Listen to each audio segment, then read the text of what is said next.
I've thought about success a lot over the last couple of weeks, and I'm somewhat of a dreamer when it comes to where I want to be. I spend a lot of time, too much time honestly, thinking about what is at the end of the journey. You know, I started thinking about what is best for me as an artist.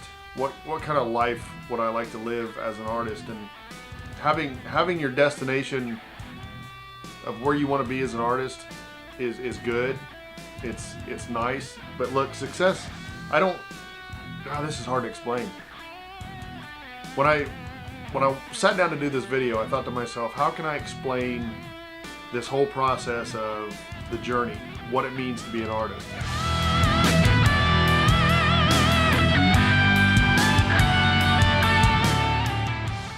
At least to me, success isn't retirement or having a certain amount of money in my bank account or a bunch of stuff that I don't really need. A big house, you know, cars. You know what I'm saying. Making art is the fun part, you know. Trying to reach a destination and saying I've made it is probably not really, at least for me, it's not really the best part.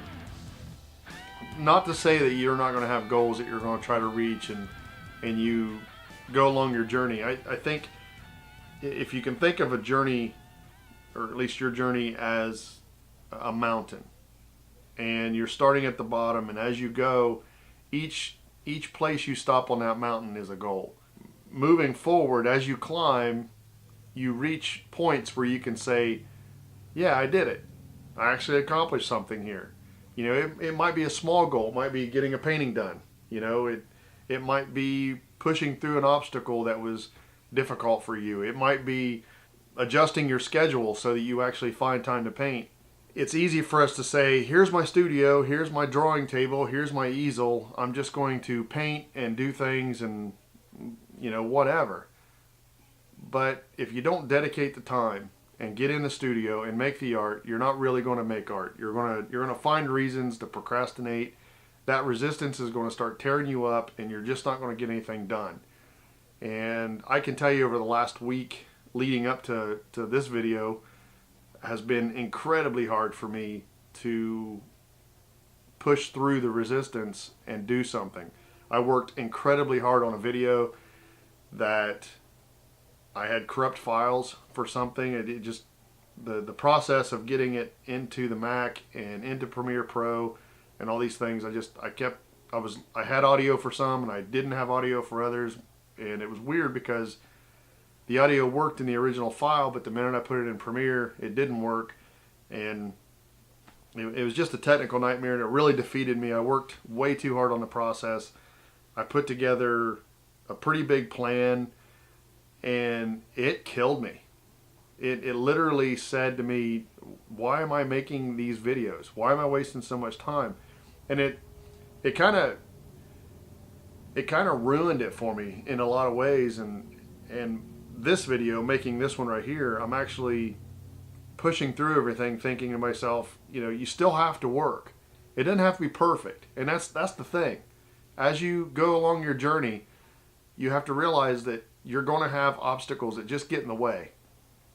The whole point of this video of what it means to be an artist is really just for me to tell you that no matter how hard you try, you're not alone in this in any way. Every artist I ever talked to about it, we all have obstacles and challenges that are preventing us from making art. And the most successful artists on the planet who actually got through all of it, they pushed through, they made time to work, they didn't wait for inspiration, they got out there and worked. Look, I'm not saying you can't be an artist unless you put so much time into it that you become a slave to your easel or your drawing board or your camera or your computer if you're a writer. You know, you don't have to be a slave. If you're working for somebody else right now and you're an employee, I want you to think about this for a second. This is where the pro versus amateur thing and part-time versus full-time to me really gets to be a deep subject. If you're trading one 40-hour job or 40-hour work week for another one, then you're probably doing it wrong. You should be able to get 24 to 36 hours a week into your art, making a full-time income, even while working for somebody else. It's just about time management. It's about putting in the work so that you're getting artwork done so that you can sell it. Remember, if the desire to make art keeps you up at night, then this video is probably for you. I'm making this video simply for all of you out there who just are struggling. You procrastinate all the time, you're not making enough art, and you don't know why. Especially if you got that burning desire. This is exactly, I want you watching this video, and I'm glad you're here. So yeah, I've spent the better part of all week fighting resistance, and it's pretty much destroyed my ability to make anything this week. I've spent way too much time in front of the camera like this trying to make a video, and didn't like really anything that I put out. You know, some of that could be just my own personal resistance getting in my head and saying, you know, just quit trying so hard, just do it, right? All right, well, that's all I got this week. If you like the video, give it a thumbs up. Subscribe if you're not already. Hit that bell. Leave me a comment on what you think about resistance and procrastination, dreams, goals, success, whatever. I'm just glad you're here. I'll see you next week.